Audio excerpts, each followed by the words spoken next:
Lord Jesus Christ bless you and open your spiritual eyes to see Jesus today.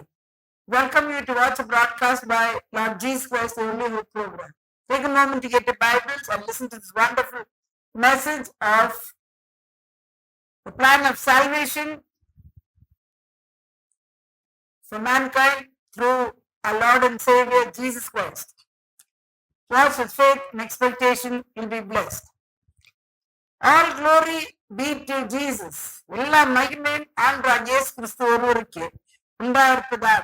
I praise God and thank Him for giving me this wonderful opportunity and great privilege to speak about the greatest event in human history, the death, burial, and resurrection for Lord and Savior Jesus Christ on Calvary Cross in these 40 days Lent season, beginning from 18th of February 2026 to 5th of April 2026. ஆண்டவராகிய இயேசு கிறிஸ்து விசேஷமா சரித்திரத்திலே பெரிய ஒரு மனுஷன் சரித்திரத்திலே ஒரு பெரிய சம்பவத்தை பற்றி பேசும்படிக்கு ஆண்டவராகிய இயேசு கிறிஸ்துவோட மரண அடக்கம் உயிர்த்தெழுதல் பற்றி பேசும்படி கல்வாரி சிலுவையில மரிச்சு உயிரோடு அடக்கம் பண்ணப்பட்டு உயிரோடு எழுந்த ஹல்லேலூயா பற்றி இந்த 40 நாட்கள் லென்ட் நாட்கள் இருக்கிறோம். கல்வாரி சிலுவையில ஆண்டவர் பலியா இருக்கிறார். 18ஆம் தேதி பிப்ரவரி மாசத்துல இருந்து 5ஆம் தேதி ஏப்ரல் முடிய பேசும்படிக்கு கொடுத்த மகாபெரிய பாக்கியத்துக்கு ஸ்லாக்கியத்துக்கும் நன்றியோடு அவரை துதிக்கிறார். Greetings to all my wonderful viewers in the matchless name above all names. அந்த மேலான நாமத்துல இயேசு நாமத்துல கேட்டுக்கொண்டிருக்கிற எல்லா பரிசுத்தவான்களுக்கும் என்னுடைய வாழ்த்துக்களை தெரிவிக்கிறேன். I pray that the next 20 minutes I pray that the Holy Spirit of the Lord Jesus will open the eyes of your understanding to see the Lord Jesus as He did of His 2 disciples on the road to Emmaus on the evening of the first day of resurrection of the Lord Jesus Christ from the dead. அடுத்த 20 நிமிஷத்துல எம்மாவூர் சீஷர்களோட மனக்கண்களை திறந்த இயேசு ஹல்லேலூயா முதலாவது உயிர்த்த இந்த நாள்ல மாலையில நடந்த சம்பவத்தை உங்க மனக்கண்களை கூட இப்ப திறக்க வேண்டும் என்று நான் உங்களுக்காக வேண்டிக் கொள்ளுகிறேன். If you need prayer, call that number on the screen. உங்களுக்கு ஜெபம் தேவைப்பட்டா அந்த டெலிபோன் நம்பர் கூப்பிடுங்க. During the feast seasons of the Lord, there are open heavens and the presence of the Lord is very, very near to His people. பண்டிகை நாட்கள்ல திறந்த வானம் உண்டு. அப்போ கர்த்தரோட பிரசன்னம் அவருடைய ஜனங்களோட அருகில அதிகமா இருக்கிறது. Hallelujah. You can reach out and touch Him. கையை நீட்டி அவரை தொட முடியும். The very mention of His name will bring your breakthrough the very instant. Hallelujah. நீங்கள் அந்த பேரை சொல்லும் போது உங்களுக்கு விடுதலின் வாசல் திறக்கும். Shall we constrain Him to come? நாம் அவரை வருந்தி அழைப்போமா? சிலுவை சுமந்தே உனக்காய் அவர் மரித்தாரே, சிலுவை சுமந்தே உனக்காய் அவர் மரித்தாரே, உன்னத தேவன் உன்னை அழைக்கிறார், நம்பி வாழ்ந்திடுவார், நம்பி வாழ்ந்திடுவார். Amen. We have now entered into the God's timeline where the people of God celebrate the first of the spring feast of the Lord, and that is the feast of Passover. இப்ப நாம் தேவனுடைய நேரம் காலம் எந்த நாட்கள்ல நியமித்த நாட்கள்ல பிரவேசித்திருக்கிறோம் என்றால் உஷ்ண காலத்தின் முதலாவது பண்டிகை கர்த்தரோட பண்டிகை. அது பஸ்கா பண்டிகையா இருக்குது. There is a feast of Passover. As the first man sinned today, man needs atonement for his sin, otherwise they cannot go to heaven. ஆதி மனுஷன் பாவம் செய்ததுனால இன்னைக்கு மனுஷன் பாவ நிவர்த்தி செய்யாதபடிக்கு இன்னைக்கு பரலோகத்துக்கு போக முடியாது. People of every religion are doing something or other to obtain forgiveness for their sins and go to heaven. எல்லா மதத்தின் ஜனங்களும் என்ன செய்யறார்கள்? ஏதாவது அவங்க செய்து இந்த பூமியில பாவ மன்னிப்பு பெற்று மோட்சத்துக்கு போறதுக்கு பிரயாசப்படுறார்கள். But today, if man wants to go to heaven, he has to wash the sins in his heart through the blood shed for that very purpose. இன்றைக்கு மனுஷோட பாவம் கழுவ வேண்டும், மோட்சத்துக்கு போகணும்னு ஆசைப்பட்டா இருதயத்துல இருக்கிற பாவத்துக்காக ரத்தம் சிந்தப்பட வேண்டும். அதை வைத்து பாவம் கழுவ வேண்டும். Leviticus 17:11 says, "For the life of the flesh is in the blood, and I have given it to you upon the altar to make an atonement for your souls. For it is the blood that makes atonement for the soul." லேவியராகமம் 17ஆம் அதிகாரம் 11ஆம் வசனத்துல நாம் பார்க்கிறோம், மாம்சத்தின் உயிர் ரத்தத்தில் இருக்கிறது. நான் அதை உங்களுக்கு பலிபீடத்தின் மேல் உங்கள் ஆத்மாவுக்காய் பாவ நிவர்த்தி செய்யும்படிக்கு கட்டளையிட்டேன். ஆத்மாவிற்காய் பாவ நிவர்த்தி செய்கிறது ரத்தம். Hallelujah. In the Old Testament, we see that animals were sacrificed according to the command of the Lord God, and substitutionary sacrifice was made for 1 year. பழைய ஏற்பாட்டுல மிருகங்கள் வந்து பலியிடப்பட்டார் விட்டது தேவனாகிய கர்த்தர் கட்டளையிட்டு இருந்தார். மனுஷோட பாவத்துக்கு பதிலாக ஒரு மிருகத்தின் உயிர் போகும், ரத்தம் சிந்தப்படும். அது ஒரு வருஷத்துக்கு பாவ பரிகாரம், பாவத்தை மூடும். For 1 year the sins were covered. An innocent animal was killed in the place of sinful man. பாவம் செய்த மனுஷனோட ஸ்தானத்துல குற்றம் இல்லாத பாவம் இல்லாத மிருகம் கொலை செய்தார்கள். Romans 3:23 says, "For all have sinned and come short of the glory of God." எல்லாரும் பாவம் செய்து, ரோமர் 3:23 எல்லாரும் பாவம் செய்து தேவ மகிமை எழுந்து போய்விட்டிருப்பார்கள். Through Adam we have all gone in sin. ஆதாம் மூலமா நாம் எல்லாரும் பாவத்துல பிறந்திருக்கிறோம். But the animal sacrifice did not provide a permanent solution for man's sins, as man continued to sin and kept going away from God. ஆனாலும் மிருகத்தின் ரத்தம் வந்து மனுஷனோட பாவத்துக்கு பூர்ண பரிகாரம் உண்டாக்கல. மனுஷன் திருப்பி பாவம் செய்து தேவனை விட்டு போய் கொண்டே இருந்தார்கள். Finally, we see that everyone sinned, and in verse 10 and 11 it says, "There is none righteous, no, not one. There is none that understandeth, there is none that seeketh after God." அதே 3ஆம் அதிகாரத்துல 10:11 நான் வாசிக்கிறோம், நீதிமான்கள் ஒருவரும் இருக்கவில்லை, எல்லாரும் பாவம் செய்து தேவன் உண்மையான தேவனுடைய அறிவும் கிடையாது, உணர்வும் கிடையாது, உண்மையான தேவனை தேடுறவர்களும் இல்லாத போனதுன்னு சொல்லி வாசிக்கிறோம். In the beginning, man was created to live his life in communion with the Holy God. ஆரம்பத்துல தேவன் மனுஷனை உண்டாக்குன போது தேவனோடு சஞ்சரிக்கும்படிக்கு பரிசுத்தமான தேவனோடு அவருடைய சிருஷ்டிகரோடு ஹல்லேலூயா தேவன் மகிமையோடு மூடி கொண்டு சஞ்சரிக்கும்படிக்கு தான் மனுஷனை தேவன் ஆரம்பத்துல சிருஷ்டித்தார். Adam and Eve were covered with the glory of God. ஆதாம் ஏவாளும் தேவனுடைய மகிமை அவர்களை மூடி விட்டிருந்தது. When they sinned, the glory left them. பாவம் செய்த போது தேவனுடைய மகிமை அவர்களை விட்டு போய்விட்டது. Today also it's exactly the same thing. When we sin, the basic salvation also we don't have, and even now when we sin, God's glory will leave us. அப்போ இன்றைக்கு கூட ஜென்ம பாவம் கர்ம பாவம் கூட கழுவாத இருந்தா ஞானசனத்துல பிறகு இப்ப கூட ஆண்டவர் புரோதமா பாவம் செய்தாலும் அவருடைய ஆவியை துக்கப்படுத்தினா கூட ஆண்டோட மகிமை நம்ம விட்டு போய்விடும்.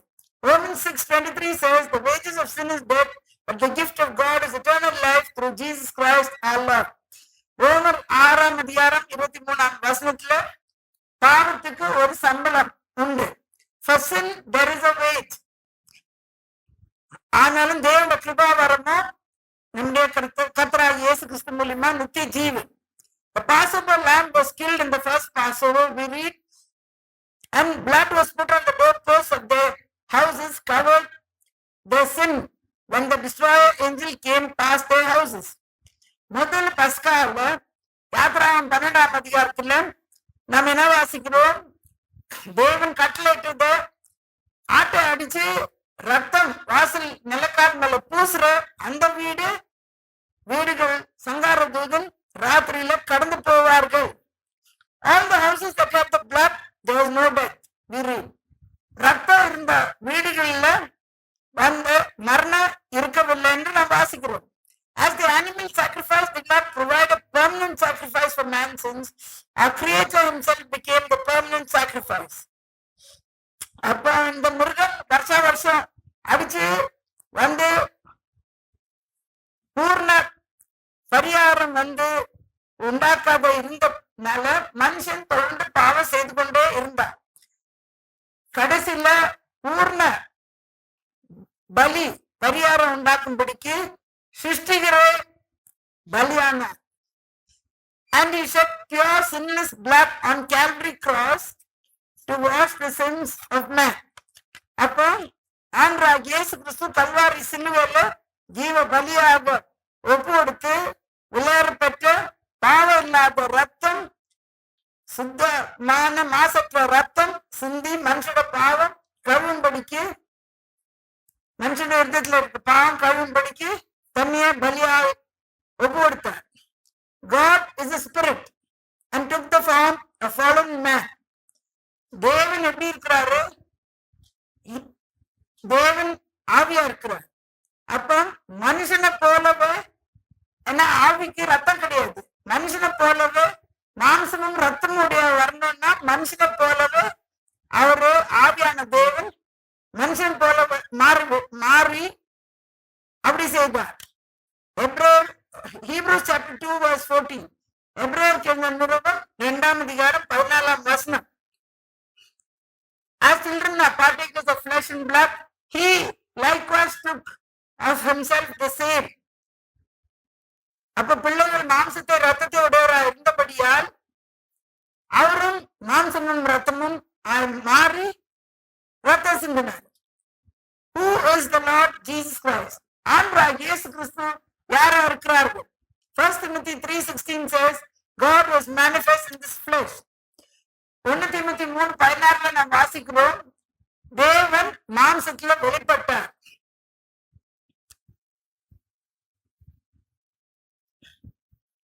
Virgin Mary conceived the baby through the Holy Spirit and not man.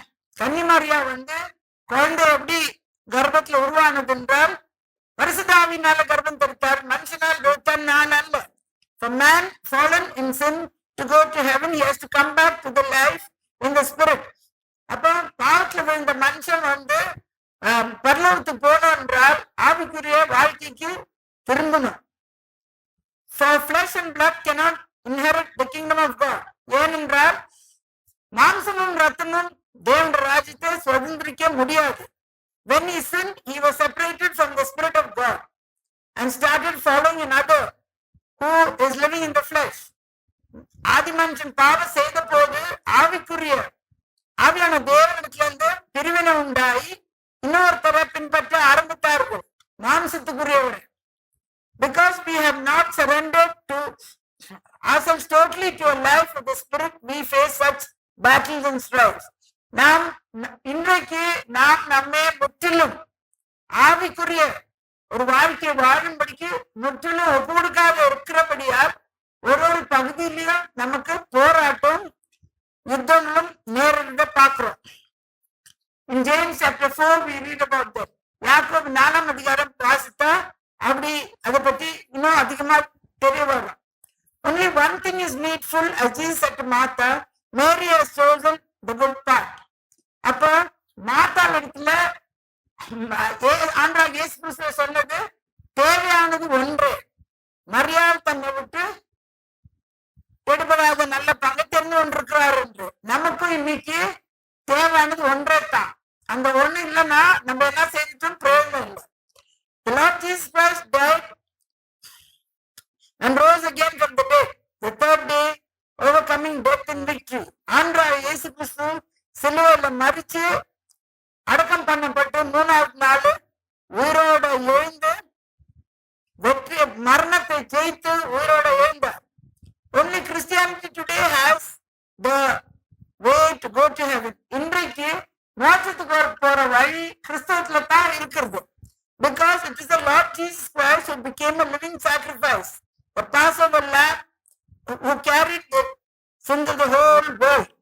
ஏனென்றால் ஆண்டவராகிய இயேசு கிறிஸ்து தான் ஜீவ பலியாக தன்னையே ஒப்பு கொடுத்து உலகத்தின் பாவத்தை சுமந்து தீர்த்த தேவ ஆட்டுக்குட்டியாய் மாறினார்கள். 3,000 people were baptized in the name of Jesus Christ for the remission of their sins.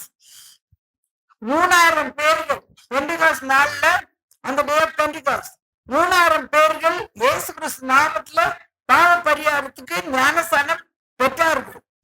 And the first New Testament church started. 3,000 பேர் வச்சுதான் புதிய ஏற்பாட்டின் சபை ஆரம்பமானது. We read that in Acts chapter 2. அப்போஸ்தலர் 2ஆம் அதிகாரத்துல நாம் வாசிக்கிறோம். If you want to go to heaven today, you too have to be baptized according to Acts 2:38 for basic foundational salvation to go to heaven and then build on it.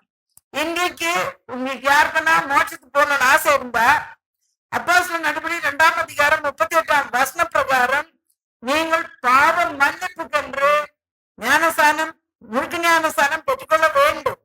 இதுதான் அஸ்திபாரம், ரட்சிப்பின் அஸ்திபாரம் போடுறது. மோட்சத்துக்கு போறதுக்கு படிக்கு அஸ்திபாரம் போட்டுட்டு கட்டடம் அது மேல கட்ட வேண்டியதா இருக்கிறது. Hallelujah.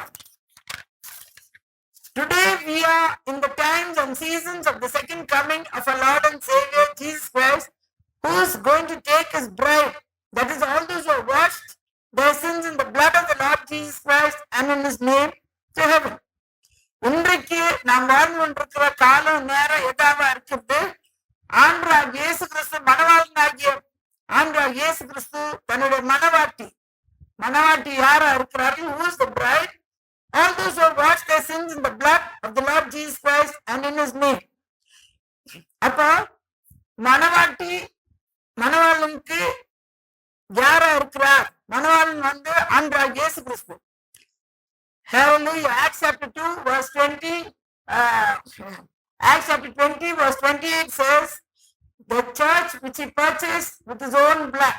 அப்ப அப்போஸ்தலர் நடபடிகள் 20ஆம் அதிகாரம் 28ஆம் வசனத்துல தன் சொந்த ரத்தத்தை சிந்தி சம்பாதிச்ச சபை. அப்ப இப்ப ஆண்டவராகிய இயேசு கிறிஸ்து தன்னுடைய மணவாட்டி. யார் மணவாட்டி? Who is the bride? All those who have washed their sins in the blood of the Lord Jesus Christ and in his name. யார் யாரு தங்களுடைய பாவத்தை இந்த முழுக்க ஞானஸ்நானத்துல மன்னிப்பு பெற்றுக்கொண்டார்களோ, இயேசு கிறிஸ்து நாமத்துல ஞானஸ்நானம் எடுத்து அப்ப தண்ணி அவருடைய ரத்தமாய் மாறும். இயற்கைக்கு அப்பாற்பட்ட ஒரு அற்புதம் தண்ணீர் இறங்கும்போது அது நடக்கும். So what happens in baptism? The water is not ordinary water. It turns supernaturally to the blood of Jesus. And that blood washes the sins in man's heart. அப்ப அந்த ரத்தம் மனுஷனுடைய இருதயத்துல இருக்கிற பாவத்தை அது கழுவும். இயேசு கிறிஸ்து நாமத்துல ஞானஸ்நானம் கொடுக்கும் போது தான் அது தண்ணீர் ரத்தமாய் மாறும், அவரோட ரத்தமாய் மாறும். இந்த இயற்கைக்கு அப்பாற்பட்ட செயல் நடக்கும். When you baptize according to Acts 2:38 in Jesus' name only, the water will be turned to the blood of Jesus and the supernatural change will happen and the sins in man's heart will be washed. So if you are the bride waiting to go with your heavenly bridegroom, the Lord Jesus Christ, there are certain things you have to do, because we are in the days where his return can be suddenly anytime.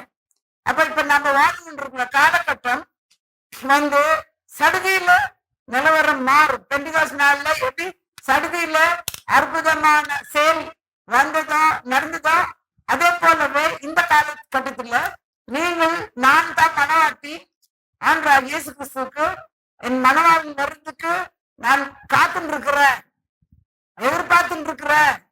காத்துட்டு இருக்கிற வாரம் மாவின் மனவாட்டியும் வாரம் என்று அழைத்து கொண்டிருந்தார்.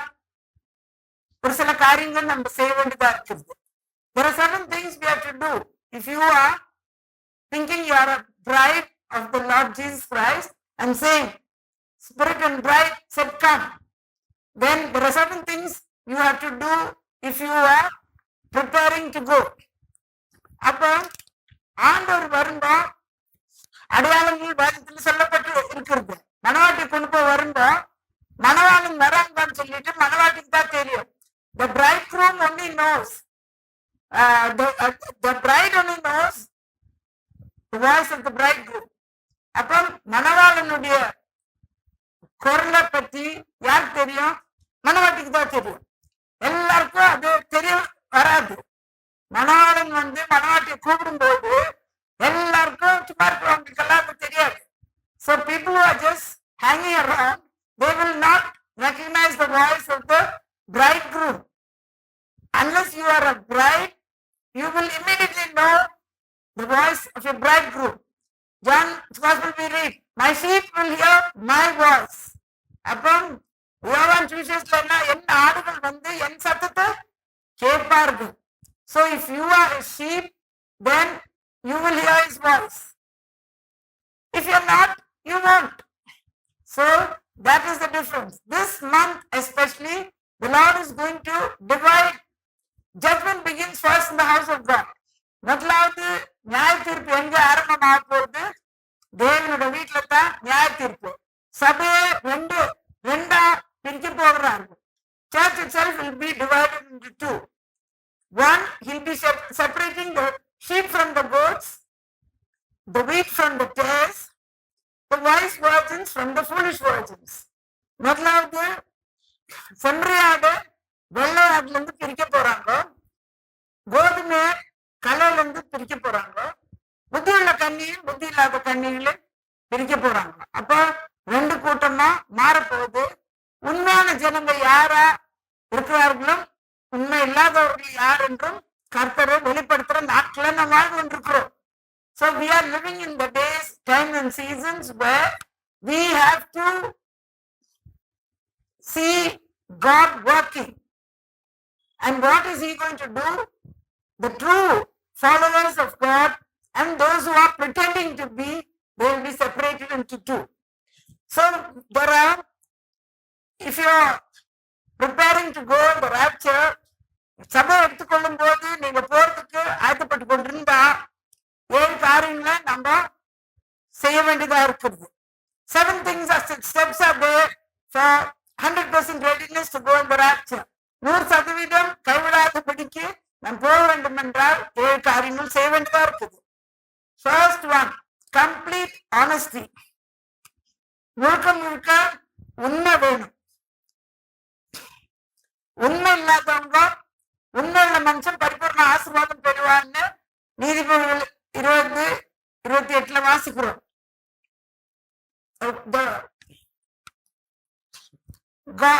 In Proverbs 28:20, நீதிமொழிகள் 28:20, the faithful man will abound in blessings.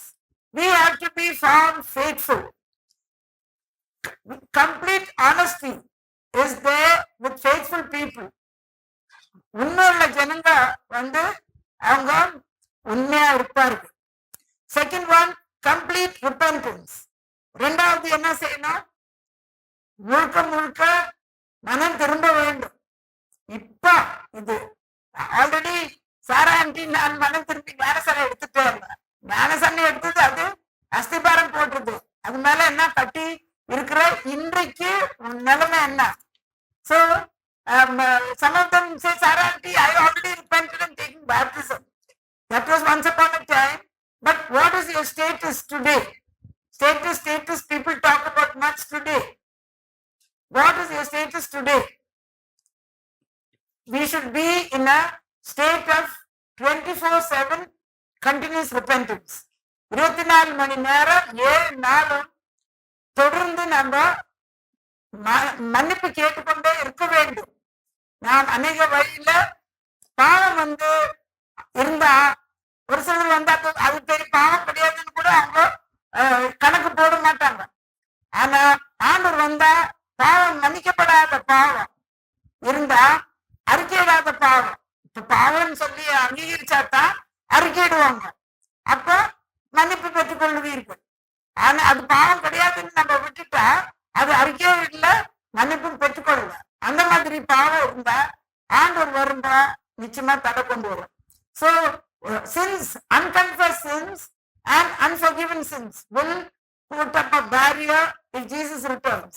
So some people say that's not a big sin, so we put degrees to sin. But if it is accounted as sin by the Lord, what will happen if he returns today?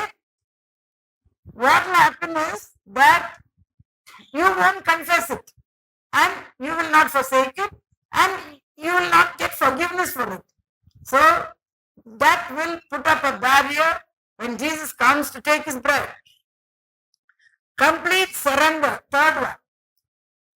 Today, very, very, very few people completely surrender to the Lord Jesus Christ every area of their lives.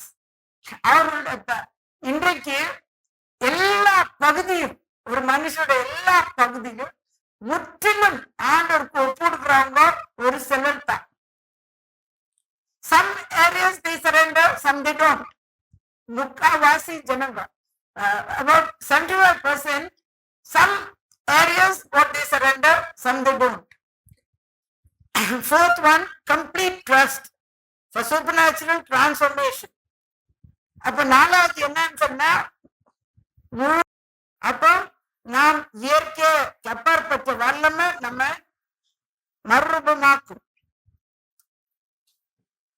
Fifth one, complete love. அப்ப அஞ்சாவது என்ன, அப்படியே எடுத்து வைக்கணும், பூர்ண அன்பு.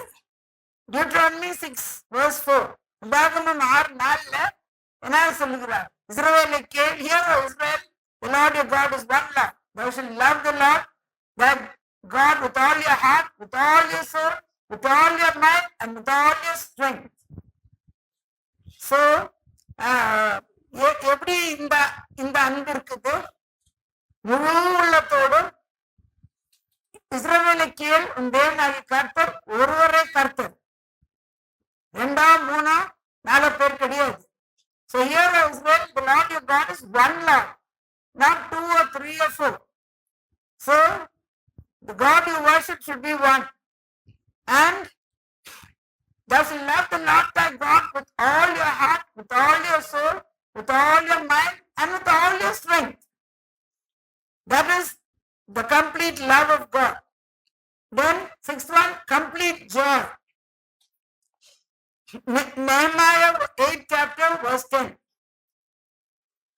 Paripurna Ananda. Even in Psalm 16, last verse speaks about that. பரிபூர்ண ஆனந்தம் வந்து நெகேமியா 8 மகிழ்ச்சியை பற்றி, நெகேமியா 8:10 கர்த்தருக்குள் மகிழ்ச்சியா இருக்கிறதே உங்களுடைய பலன். The joy of the Lord is your strength. In Nehemiah chapter 8 verse 10. Seventh one, complete peace. 7வது பூர்ண சமாதானம். அவருடைய பேரே சமாதான கர்த்தர். His name itself is Prince of Peace. பூர்ண சமாதானம் வேணும் நமக்கு. No anxiety for the future because God is in complete control. நம்ம நாட்கள் என்ன நடக்க போதோ பயந்து இருக்கிறது இல்ல. என் தேவன் எனக்காக யாவை செய்து முடித்தாரு, என் தேவன் எல்லா காரியம் வழி நடத்துவார் என்று முழு சமாதானம் இருக்க வேண்டும்.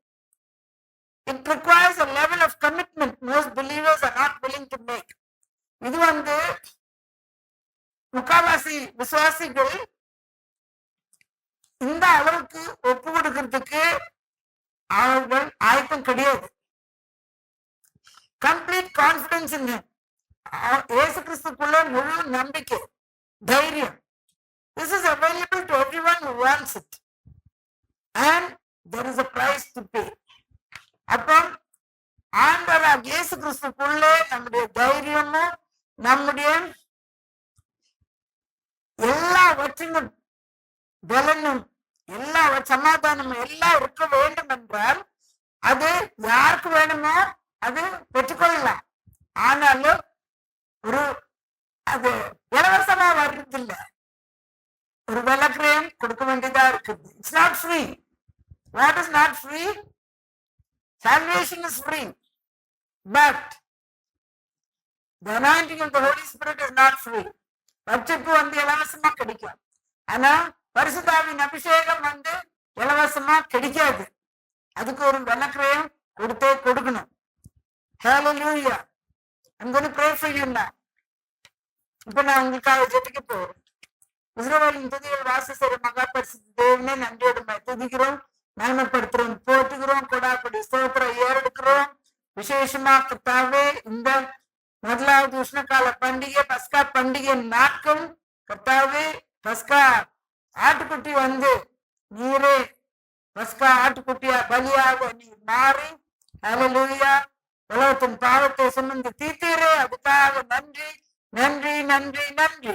இந்த நாட்டோட அபிஷேகத்தை கர்த்தாவே, ரெட்டிப்பான அபிஷேகத்தை கர்த்தாவே, 60 வயசு 70 வயசு 80 வயசுக்கு மேல இருக்கிறவங்க மேல காலுண்ட அபிஷேகத்தையும் கர்த்தாவே, வாலிபர்கள் மேல எலிசாவோட அபிஷேகத்தை நீர் ஊற்றி எல்லா கட்டுகளிலிருந்து அவங்களை முறியடித்து கர்த்தாவே, அபிஷேகம் பெற்று உமக்காக கர்த்தாவே ஆயத்தப்படும்படிக்கு வேண்டி பிரகாசிக்க இந்த கடைசி நாட்களின் அறுவடைக்கு கர்த்தாவே அபிஷேகம் பெற்றுக்கொண்டு கர்த்தாவே ஆத்மாக்களை ஆதாயப்படுத்த கிருபை செய்ய வேணுமா ஜெபிக்கிறோம். கேட்டுக்கொண்டிருக்கிற எல்லாரும் மேலேயும் ஊற்று அபிஷேகத்தை ஊற்ற வேணுமா ஜெபிக்கிறேன் கர்த்தாவே.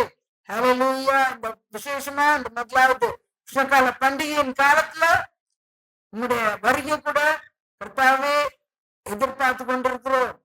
முதல் வருகை நிறைவேறியாச்சு, 2ஆம் வருகை நிறைவேறல. Hallelujah. The first hallelujah coming has been fulfilled. Second has not been fulfilled. இந்த திருக்கட்டில ஒப்பு கொடுப்போம். சுகத்துக்காக எதிர்பார்க்கிறவங்க மேல இந்த ஆவியை ஊற்று, சுகமாக்கும் வல்லமை ஊற்றி, இந்த வல்லமை விடுதலை வல்லமை ஊற்றி கர்த்தாவே விடுதலை சுகத்தார் கேட்கிற ஒருத்தரும் அவங்க குடும்பங்களும் கர்த்தாவே அபிஷேகம் பெற்று ஆசீர்வாதம் பெற்றுக்கொள்ள தகுதிப்படுத்தும். வெளிப்பாடுத்தார் இயேசு கிறிஸ்துவின் மேலான நாமத்தில். Amen. Dear Lord Jesus, I pray for each and everyone listening to this message, Lord Jesus. Hallelujah. Especially in the first of the spring feast season, the feast of Passover, I pray that you pour out the double anointing. Hallelujah. Of the first month, Lord Jesus. Lord, anointing of Caleb on those who are above 60s, 70s, 80s, and anointing of Elisha, double-fold anointing on all flesh. You said you're pouring out your spirit. Lord, let them be delivered, Lord Jesus. Satan is keeping, especially youths, in different bondages, and they're not able to go forward.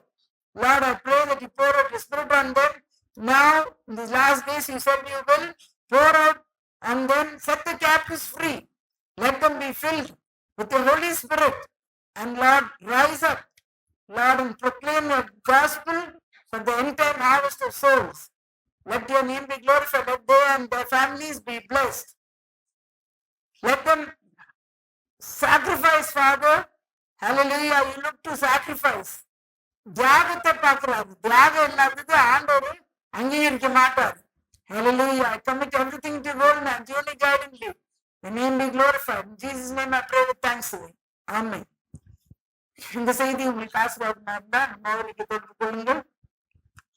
நீங்கள் இந்த ஊழியத்தை தாங்க விரும்பினா ஆண்டவர் இயேசு கிறிஸ்து செய்த தியாகத்துக்கு ஒப்பாக தியாகமான காணிக்கையை முதல் பலன் காணிக்கையை செலுத்தி கர்த்தரை கனப்படுத்துங்கள். இது பெரிய அறுவடை நாட்கள். வானத்தின் பலனை திறந்து இடம் கொள்ளாமல் மற்ற வருஷத்துக்கு செய்யற காலத்தில் நாம் வாழ்ந்து கொண்டிருக்கிறோம். நீங்கள் அப்படியே செய்து கர்த்தரை கொண்டாடி அவரை கனப்படுத்துங்கள். எல்லா நிலவரம் இந்த கடைசி அறுவடைக்கு பொருளாதார அறுவடையும் ஆத்மக்களுடைய அறுவடையும் வானத்தின் பலனை தொடர்ந்து இடம் கொள்ளாமல் மட்டும் ஒரு வருஷத்துக்கு செய்வார். If this message is a blessing to you, contact us by phone. The testimonies are a blessing to many. If you want to support this ministry, send a sacrificial offering to honor and celebrate the Lord in this first feast of Passover. And we are waiting for the final one, the rapture of the church. Right now, this will prepare you to be ready when he comes. இப்ப நம்ம 2ஆம் வருகையில ஆயத்தப்பட்டு கொண்டிருக்கிறோம். நீங்க கொடுக்கிற தியாகமான காணிக்கை உங்களை ஆயத்தப்படுத்தும். ஆண்டவர் வரும்போது நிச்சயமா கைவிடாதபடிக்கு அவர் கொண்டு போவார்கள். Hallelujah. So sacrifice is the most important thing. How much you give is not the important thing. It's the sacrifice that you make. So honor the Lord, and the big harvest is going to open the windows of heaven and pour out blessings while you have no room to contain. If you want individual prayers, contact us by phone. Friday morning 10 to 2, individual prayers will be made for your deliverance. Come to that address and be set free. தனிப்பட்ட மக்கள் ஜெபம் தேவைப்பட்டா வெள்ளிக்கிழமை காலையில 10 to 2 வரைக்கும் தனிப்பட்ட ஜெபங்கள் விடுதலைக்கு ஏறெடுக்கப்படும். வெள்ளிக்கிழமை காலையில 10 to 2 வரைக்கும் அந்த முகவரியில நீங்க டெலிபோன் செய்து வந்து விடுதலை பெற்றுக்கொள்ளுங்க. There is open heavens in these days and it's very easy. Immediate miracles will happen. இந்த காலகட்டத்தில் திறந்த வானம் உண்டு, அற்புதங்கள் அப்படியே நடக்கும். நேரம் வேண்டிய அவசியம் இல்லை. Till we meet again, do not forget, Jesus Christ is love. May the Lord bless you.